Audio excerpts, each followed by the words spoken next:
حضرت عیسیٰ علیہ السلام اللہ تعالیٰ کے نبی تھے۔ آپ علیہ السلام کے ماننے والوں کو عیسائی کہتے ہیں۔ ہم مسلمان بھی انہیں اللہ کا نبی ہونے پر ایمان رکھتے ہیں۔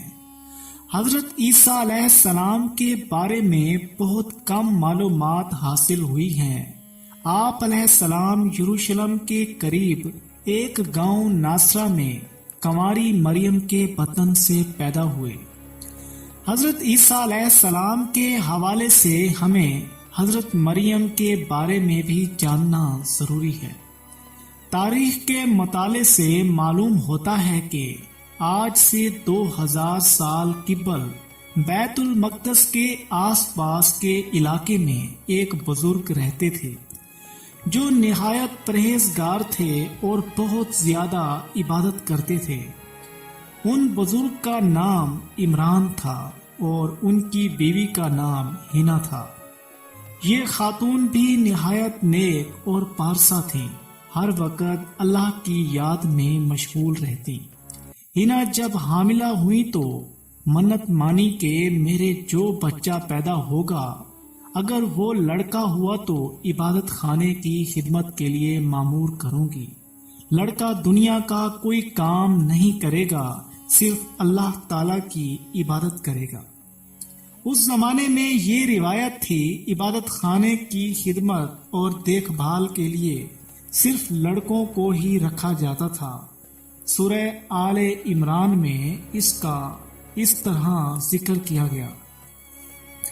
اللہ اس وقت سن رہا تھا جب عمران کی عورت کہہ رہی تھی کہ میرے پروردگار، میں اس بچے کو جو میرے پیٹ میں ہے تیری نظر کرتی ہوں، وہ تیرے کام کے لیے وقف ہوگا، میری اس پیشکش کو قبول فرما، تو سننے والا اور جاننے والا ہے۔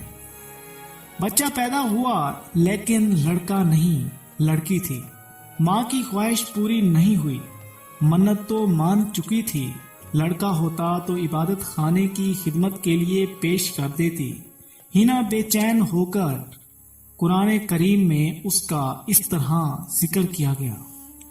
پھر جب وہ بچی اس کے ہاں پیدا ہوئی تو اس نے کہا میرے ہاں تو لڑکی پیدا ہوئی ہے، حالانکہ اللہ کو اس کی خبر تھی۔ بچی کا نام مریم رکھا گیا۔ مریم اس نے کہا میں اسے اور اس کی آئندہ نسل کو شیطان مردود کے فتنے سے تیری پناہ میں دیتی ہوں۔ آل عمران۔ مریم عام بچیوں کی طرح نہیں تھی، بلکہ اللہ تعالیٰ نے خاص سعادت بخشی تھی۔ اللہ نے اس بچی کو برگزیدہ بنایا۔ چہرے پر ایک خاص کشش تھی، ایک چمکتا ہوا نور تھا۔ جب مریم بڑی ہوئی تو سمجھدار بھی ہوئی، اسے بیت المقدس کی عبادت کہا جسے ہیکل کہتے ہیں حوالے کر دیا گیا۔ وہ رات اور دن ذکر الہی اور عبادت میں مشغول رہنے لگی۔ حضرت مریم نیک اور معصوم تھی، اخلاق بھی بے حد اچھا تھا۔ اسی کی بدولت عبادت گاہ کا ہر خادم احترام کرتا تھا۔ ہر خادم کی یہ خواہش تھی کہ مریم اس کی سرپرستی میں رہے اور اس کی دیکھ بھال کرتا رہے۔ ہر خادم یہ سعادت حاصل کرنا چاہتا تھا۔ مریم اپنے حسن اخلاق اور اچھی عادتوں سے خادموں اور کاہنوں کے دلوں میں گھر کر گئی۔ حضرت مریم کو پرورش کرنے والا کوئی نہیں تھا۔ باپ جس کا نام عمران تھا پہلے ہی فوت ہو چکا تھا۔ یہی وجہ تھی کہ مریم کا کوئی پرسان حال نہ تھا۔ حضرت زکریا علیہ السلام بھی اسی عبادت گاہ میں زندگی گزار رہے تھے اور عبادت کرتے۔ وہ رشتے میں مریم کے خالو لگتے تھے۔ ان کی بھی خواہش تھی کہ مریم ان کی سرپرستی میں رہے۔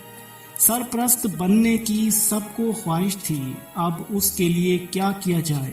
سوچ بچار کے بعد قرعہ ڈالا گیا تو ہر مرتبہ حضرت زکریا علیہ السلام کا نام ہی آیا تو انہوں نے ذمہ داری قبول کر لی۔ اس کے بارے میں قرآن مجید میں ارشاد ہوتا ہے آخرکار اس کے رب نے اس لڑکی کو باخوشی قبول کر لیا، اسے بڑی اچھی لڑکی بنا کر اٹھایا اور زکریا کو اس کا سرپرست بنایا۔ چنانچہ حضرت مریم نیک اور عبادت کرنے والوں کے درمیان پروان چڑھی۔ آپ بھی بہت زیادہ عبادت میں مشغول رہتی تھیں اور اللہ کا دن رات ذکر کرتی تھیں۔ جب بڑی عمر کو پہنچی تو بہت کم باہر نکلا کرتی، آپ کو غیب سے کھانا ملتا تھا۔ حضرت زکریا علیہ السلام اکثر آپ کی خیریت دریافت کرنے جاتے۔ ایک دفعہ حضرت زکریا علیہ السلام نے دیکھا کہ آپ کے پاس کھانے کا سامان رکھا ہوا ہے۔ آپ علیہ السلام پوچھتے کہ یہ کھانا کہاں سے آیا، تو مریم جواب میں فرماتی کہ یہ اللہ نے بھیجا ہے۔ قرآن کریم میں اللہ تعالیٰ کا ارشاد ہے، زکریا جب کبھی اس کے محراب یعنی حجرے میں جاتے تو اس کے پاس کچھ نہ کچھ کھانے پینے کا سامان رکھا ہوا پاتے۔ زکریا نے پوچھا، مریم یہ تیرے پاس کہاں سے آیا؟ وہ جواب دیتے، اللہ کے پاس سے آیا، اللہ جسے چاہتا ہے بے حساب دیتا ہے۔ حضرت مریم ہر وقت عبادت میں مشغول رہا کرتی، ضرورت کے وقت حجرے سے باہر نکلتی۔ ایک مرتبہ معمول کے مطابق باہر نکلی اور مشرق کی طرف ایک علیحدہ گوشہ میں جا بیٹھی۔ اللہ نے پردہ ڈال دیا، پھر اس کی طرف اپنی روح کو بھیج دیا۔ وہ انسان بن کر اس کے سامنے آیا۔ حضرت مریم ایک دن تنہا تھی اور دیکھا کہ قریب ایک انسان آ رہا ہے۔ اس سے مریم نے کہا کہ میں تجھ سے رحمان کی پناہ مانگتی ہوں اگر تو پرہیزگار ہے۔ اس نے کہا کہ تیرے رب کی طرف سے بھیجا گیا ایک فرشتہ ہوں تاکہ تجھے ایک پاکیزہ لڑکے کی خوشخبری سناؤں۔ مریم نے کہا، ایسا کیوں کر ممکن ہے؟ میرے قریب کوئی انسان نہیں آیا۔ فرشتے نے کہا کہ میرے رب کے نزدیک سب کچھ ممکن ہے، وہ کائنات کا مالک ہے۔ کچھ عرصے کے بعد حضرت عیسیٰ علیہ السلام کے پیدا ہونے کے دن قریب آ گئے تو حضرت مریم خوف زدہ ہو گئیں اور خیال کیا کہ کہیں ایسا نہ ہو کہ میں بدنام ہو جاؤں اور لوگ مجھ پر شک کریں۔ ایک ویران جگہ جا کر ایک ٹیلے پر رہنے لگے۔ کچھ عرصے کے بعد حضرت عیسیٰ علیہ السلام کے پیدا ہونے کے دن قریب آ گئے تو حضرت مریم خوف زدہ ہو گئیں اور خیال کیا کہ کہیں ایسا نہ ہو کہ میں بدنام ہو جاؤں اور لوگ مجھ پر شک کریں۔ ایک ویران جگہ جا کر ایک ٹیلے پر رہنے لگی۔ یہ جگہ بیت الحم کے نام سے مشہور ہے۔ وہاں کھانے پینے کا کوئی سامان نہ تھا، اس لیے بہت زیادہ پریشان ہوئی۔ غیب سے آواز آئی، غم نہ کر، تمہارے رب نے تمہارے لیے ایک چشمہ جاری کر دیا ہے۔ یہاں خرما کا ایک درخت بھی ہے، اس کے تنے کو ہلاؤ، خرمے جھڑیں گے، اسے کھاؤ اور پانی پیو اور اپنی آنکھوں کو ٹھنڈا کرو۔ حضرت مریم تنہائی کی زندگی گزارنے لگی۔ جب بھوک لگتی خرما کھا لیتی اور چشمے سے پانی پیتی۔ وقت پورا ہوا تو لڑکا پیدا ہوا۔ واپس حجرے کی طرف آئیں۔ جب لوگوں کو معلوم ہوا تو آپ کا مذاق اڑانے لگے، آپ پر آوازیں کسنے لگے۔ اے ہارون کی بہن، نہ تیرا باپ برا تھا نہ ماں بری تھی، تو نے تو رسوائی مول لی۔ بدنامی سے آپ کو دکھ پہنچا، لوگوں کو بے گناہی کا یقین دلاتی۔ آپ نے تنگ آ کر لوگوں سے کہا کہ یہ دودھ پیتا بچہ میرے بارے میں سب کچھ بتا دے گا۔ پھر بچے کی طرف اشارہ کیا۔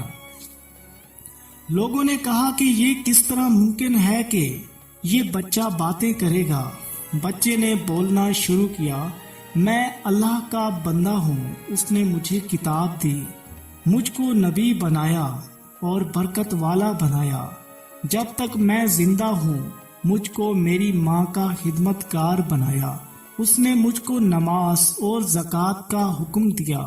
اس نے مجھ کو سرکش اور بدبخت نہیں بنایا۔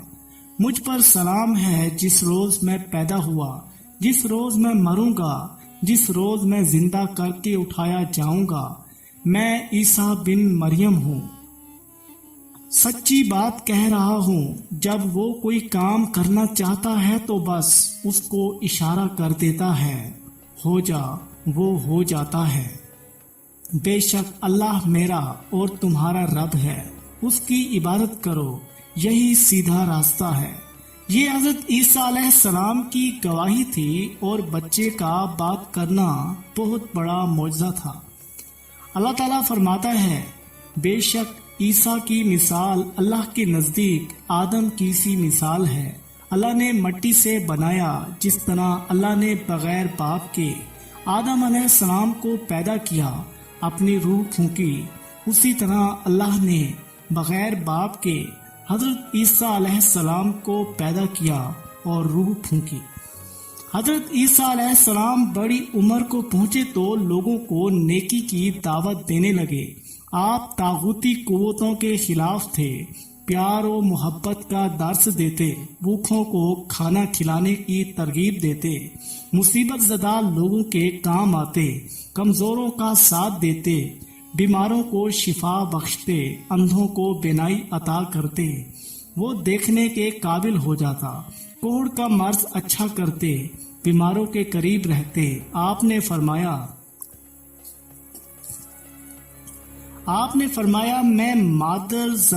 میں مادر زاد اندھوں اور کوڑ کے مریضوں کو شفا بخشتا ہوں۔ اللہ کے حکم سے مردے کو زندہ کرتے، بیماروں کی عیادت کرتے۔ آپ علیہ السلام اپنے حواریوں سے کہتے کہ اپنے پڑوسی کا خیال رکھو، اگر وہ بیمار ہو تو تیمارداری کرو، اگر کوئی بھوکا ہو تو کھانا کھلاؤ، پیاسا ہو تو پانی پلاؤ، کسی کو اذیت نہ پہنچاؤ، گناہوں سے بچو، اللہ سے معافی طلب کرو۔ ایک مرتبہ آپ علیہ السلام کے پاس ایک شخص آیا اور کہا، مجھے کوئی ایسا طریقہ بتاؤ جس پر چل کر میں خدا تک پہنچ جاؤں۔ آپ علیہ السلام نے جواب دیا، کسی فاقہ زدہ انسان کے گھر جاؤ، اس کے لیے کھانے کا بندوبست کرو، کسی مریض کے پاس جاؤ، اگر اس کے پاس کوئی نہ ہو اس کی تیمارداری کرو، اگر ہو سکے تو اس کا علاج بھی کرو۔ اگر تم ان باتوں پر عمل کرنے لگ جاؤ، پھر تم خدا سے دور نہیں، تم اسے اپنے پاس موجود پاؤ گے۔ تم جو کچھ طلب کرنا چاہو خاموشی سے طلب کرو، وہ تمہیں ضرور دے گا۔ یہی اس کی مرضی ہے، جب تک تم اس کی مرضی پوری نہ کرو تم خدا تک نہیں پہنچ سکتے۔ ایک مرتبہ ایک نوجوان آپ علیہ السلام کے پاس آیا اور پوچھنے لگا، میں کون سا نیک کام کروں کہ ہمیشہ کی زندگی پاؤں؟ آپ علیہ السلام نے اسے جواب دیا، تو نیکی کے بارے میں مجھ سے کیوں پوچھتا ہے؟ نیک تو صرف ایک ہی ہے، تو ان احکام کو مان۔ نوجوان نے پوچھا، کون سے احکام؟ آپ علیہ السلام نے جواب دیا، خون نہ کر، برائی نہ کر، چوری نہ کر، جھوٹی گواہی نہ دے، ماں باپ کی عزت کر اور اپنے پڑوسی سے اپنے برابر محبت کر۔ اس نوجوان نے جواب دیا، ان سب باتوں پر تو میں عمل کرتا ہوں، پھر کیا رہ جاتا ہے؟ پھر آپ علیہ السلام نے فرمایا، اگر تو چاہتا ہے کہ تیری زندگی کامل بن جائے تو جا، اپنا سب کچھ بیچ کر غریبوں کو دے دے، تو آسمان پر تجھے خزانہ ملے گا۔ آپ علیہ السلام کے مزاج میں نرمی تھی۔ آپ علیہ السلام اپنے دشمنوں کو بھی معاف کرتے اور ہدایت کرتے کہ اگر کوئی تمہارے ایک گال پر تھپڑ مارے تو دوسرا گال بھی پیش کر دو۔ اس بات سے معلوم ہوتا ہے کہ آپ علیہ السلام کے اندر عاجزی اور نرمی کوٹ کوٹ کر بھری تھی۔ آپ علیہ السلام جرم کرنے والے کو بھی معاف کر دیتے تھے۔ ایک مرتبہ آپ علیہ السلام کے سامنے ایک گناہ گار عورت کو لایا گیا۔ آپ علیہ السلام نے سزا تجویز کی کہ اس عورت کو سنگسار کیا جائے۔ سنگسار کا مطلب یہ ہے کہ پتھر برسائے جائیں۔ چنانچہ اس حکم پر آپ علیہ السلام کے ساتھ ہر وقت رہنے والوں نے مارنے کے لیے اپنے اپنے ہاتھوں میں پتھر اٹھا لیے۔ آپ علیہ السلام نے سب کو روک دیا اور کہا کہ سب سے پہلا پتھر وہ شخص مارے جس نے کبھی گناہ نہ کیا۔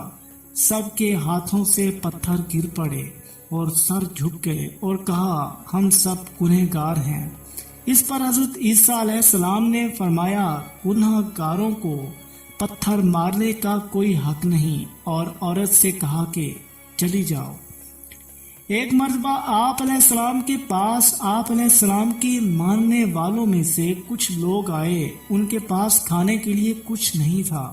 انہوں نے حضرت عیسیٰ علیہ السلام سے کہا کہ آپ خداوند قدوس سے کہیں کہ وہ ہم لوگوں کے لیے کھانا بھیج دے۔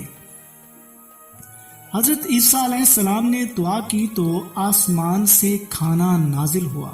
حضرت عیسیٰ علیہ السلام لوگوں کو دین کی طرف بلاتے تھے، انہیں نشانیاں دکھاتے۔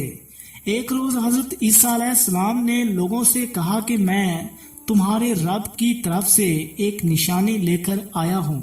میں مٹی سے ایک پرندہ بناتا ہوں، اس میں روح پھونکتا ہوں، وہ خدا کے حکم سے ایک جاندار پرندہ ہو جاتا ہے۔ حضرت عیسیٰ علیہ السلام پر بہت تھوڑے لوگ ایمان لے آئے۔ ایمان لانے والوں میں زیادہ تر ماہی گیر تھے۔ انجیل یوحنا میں لکھا ہے وہ اپنے گھر آیا لیکن انہوں نے اسے قبول نہ کیا۔ اس زمانے میں بیت المقدس میں رومی حکومت کرتے تھے۔ بادشاہ لوگوں پر ظلم کرتا تھا۔ حضرت عیسیٰ علیہ السلام ظلم و ستم کے خلاف تھے، اس لیے بادشاہ پر اعتراض کرتے تھے۔ رومی یہ سمجھتے تھے کہ حضرت عیسیٰ علیہ السلام لوگوں کو حکومت کے خلاف بغاوت پر آمادہ کر رہے ہیں۔ اس پر یہ کہ یہودیوں نے بھی بادشاہ سے حضرت عیسیٰ علیہ السلام کے خلاف شکایت کی۔ بادشاہ نے گرفتاری کا حکم دیا اور سزا تجویز کی، لیکن اللہ تعالیٰ نے اپنی طرف اٹھا لیا۔ حضرت عیسیٰ علیہ السلام کے ماننے والوں کی تعداد کروڑوں میں ہے۔ حضرت صلی اللہ علیہ وآلہ وسلم کی بات کے متعلق انجیل میں لکھا ہے، اور میں اپنے باپ سے درخواست کروں گا کہ وہ تمہیں دوسرا فار کلید بخشے گا، ہمیشہ تمہارے ساتھ رہے گا۔ ایک اور جگہ اسی طرح کا ذکر ہے، لیکن وہ فار کلید روح القدس ہے جسے باپ میرے نام سے بھیجے گا۔ وہی تمہیں سب چیزیں سکھائے گا اور سب باتیں جو کچھ میں نے تمہیں کہی ہیں تمہیں یاد دلائے گا۔ پیارے دوستو، امید کرتے ہیں کہ آپ کو یہ ویڈیو اچھی لگی ہوگی۔ اگر ویڈیو اچھی لگے تو ویڈیو کو لائک کریں، کمنٹ سیکشن میں اپنی رائے بھی دیں، چینل کو سبسکرائب کریں اور آگے اپنے دوستوں کے ساتھ ثواب کی نیت سے شیئر کریں۔ انشاءاللہ ملیں گے اگلی ویڈیو میں، تب تک کے لیے اللہ حافظ۔